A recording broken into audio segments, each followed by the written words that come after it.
An Ode to Perception and Awareness, Perspectives Through Persons, by Byron Broussard. There are things, 4. There are small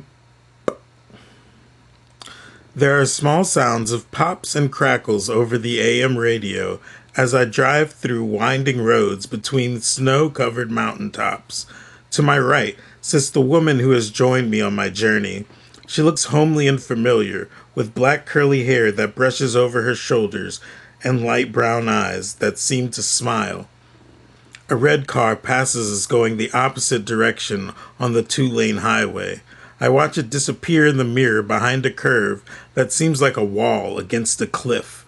The woman shifts in her seat, putting her head against the headrest and closing her eyes. Tom reaches for the dial to turn down the static and glances at the woman's bare brown legs. "Like what you see?" she asks in a joking tone. "I can move them closer to the windshield, if that makes it easier. Wouldn't want to go flying off a cliff for a compliment." Her head tilts to the side like a puppy, and she pouts. "Eyes on the road, Tom." She pats my knee and returns to her resting position. I speed up a little at her touch. It was exciting and enduring and comforting all at the same time. I slowed down before taking a strangely sharp left, swinging around a cliffside. "Do you know what time it is?" I ask, not looking towards her. I spot a small brown animal higher up on the cliffs that stands on its hind legs. I spot a small brown animal higher up on the cliffs that stands on hind legs. It's like 3:45, and that's apparently not the time I should be sleeping at. A car appears in front of them and then disappears behind a curve. She looks at it and then fiddles with the buttons on the dash. "Why is the radio off?" "I'm concentrating on the drive and using the time to think," I answer her, as the music begins to play more hip-hop quietly in the background. "You shouldn't think too hard, Tom, unless it's about my legs, that is." The woman takes off her shoes and puts her feet on the dash. She leans back and wraps her arms around the headrest like a person sleeping on their back. She looks like a portrait of a free-spirited American woman. She looked like the portrait of a free-spirited American woman. Nothing in the past to regret and only pleasure and comfort to look forward to. I wonder what it is that I was trying to think about. Lightning flashes from the inside of a fluffy cloud. I remember being the highway before the mountains. The stationary clouds and the rushing scenery surrounding my awareness, traveling to where I am now. Wiggling catches my eye, and I notice it's the woman's toes, curling and relaxing and spreading. I grin and look from her feet to her crossed legs to her body and notice her watching where my eyes are. She glances down at my body, and I realize my arousal is becoming noticeable in my pants. The song that was playing over the radio ends. I concentrate back on the road and my thoughts. We are more than just this, are we not? The question came out of nowhere. More or less, but we are here together, and that is significant, she answered matter-of-factly. She was wearing flowy yellow polka dot shorts and a small white top that presented her cleavage like the valley between mountains. Small drops of water appeared on the windshield as the sun dips behind the bulk of the mountain to the left of the car. The woman points to a sign as they approach. "Gas station in 5 miles, it seems. Do you need to stop for anything?" I ask her. "Do you need to stop for anything?" she answers. The drops of water seem to multiply on the windshield, adding texture to the passing trees. "You might want to hold off on the wipers." I click the wipers on a second after her warning. They dragged across the windshield, clearing the drops with the first sweep. Oh, why not? I felt uneasy about my impulse to do what she asked me not to. The wipers moved back across the windshield, spreading splattered bug matter in little streaks. That, she said, looking at the smudges.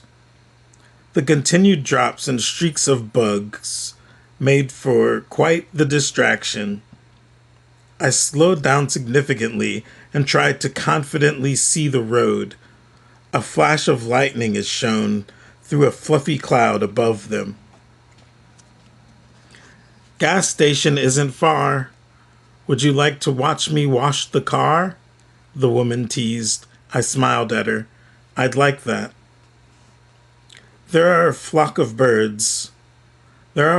blackbirds flying perpendicular to their path as they turn into the gas station parking lot.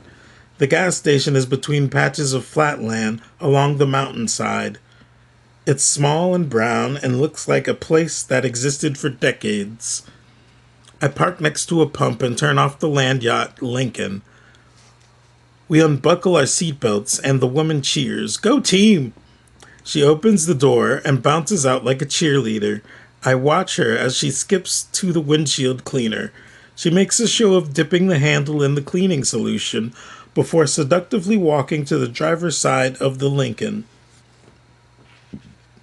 I have a great view of both of her boobs and her butt as she leans over to reach the middle of the windshield with the sponge. She bounces on her toes as she reaches a second time, and I am moved. Images flash through my mind in a daydream fantasy.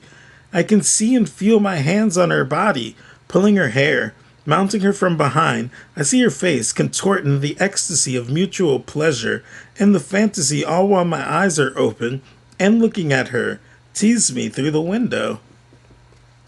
Don't stop, the woman's fantasy version says. I shake my head and put my hand to my temple. Hey, don't stop, the woman says, looking at me through the windshield with a pout on her face. There are things, a distant ringing that seems to both emanate from my ear and is heard by that same left ear. White noise, static dances across a television. Time passes. You don't have any shoes on, I tell the woman in the passenger seat of my Lincoln land yacht. She looks at me and I feel that she is concerned. It's one thing to be left on Mars. It's one thing to be left on Mars. It's another to be sent to Mars, she said calmly. Who are you? I asked. I know her. I've known her for years. The free lady, the concerned lady, the skeptical lady. Don't do this. Not while I'm driving. And we are almost there. Just relax, Tom. She pats my hand like a child. Where are we even going? I ask myself. There are reasons and there are considerations. Together, Tom, together, the woman said, looking more concerned.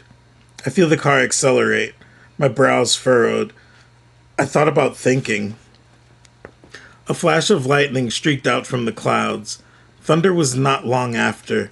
They sped through the fresh rain on the 2-lane highway through the mountains. Are you real? I reached towards her slowly. She glanced at my hand and scoffed before moving her head to meet it. My hand pressed against her cheek. Who are you? Did I take my shoes off? The images flashed too fast to be relayed as lightning again streaked across the sky. I could see a spider in the top right corner of the windshield. I looked to the woman to complain and saw another spider on the top left corner of the windshield. The woman sped up, taking the mountain turns with precision. Why don't you ask the parking lot? I'm serious. Parking lot. You spiders, whoever. What is your name and why can't I remember? I had on my serious face. She met my face and we stared into each other's eyes. Time passed. There are things going on all around us. We looked into each other's eyes as the Lincoln land yacht cruises along the 2-lane highway. Rain rhythmically Rain rhythmically hits the windshield, and the wipers rhythmically slide back and forth. We continue to stare. You won't let it go this time, will you? You can't relax, she said. Tell me, I said. Emily, she said. Emily, I said. Emily? I looked down at my hands, confused. How many fingers does one normally have? What state is this? There are things, Emily says. Time passes. No, we are not doing this. I start to feel anxiety. I don't know where I belong, but I do know that I don't want to be here. Emily accelerates the car. I look at her. We are together, and that is significant, Tom, Emily pleads. Can break out of any box, but can't handle a relationship, the parking lot echoes. No, there are things, I say, reaching for the door. I unlock the yacht by pulling up the little cylinder latch. I open the door of the car while unbuckling my seatbelt. My shoes are still on as I roll out of the passenger door. I roll. There is a wave of momentum that rolls over me like a surf, and I roll with it. We roll.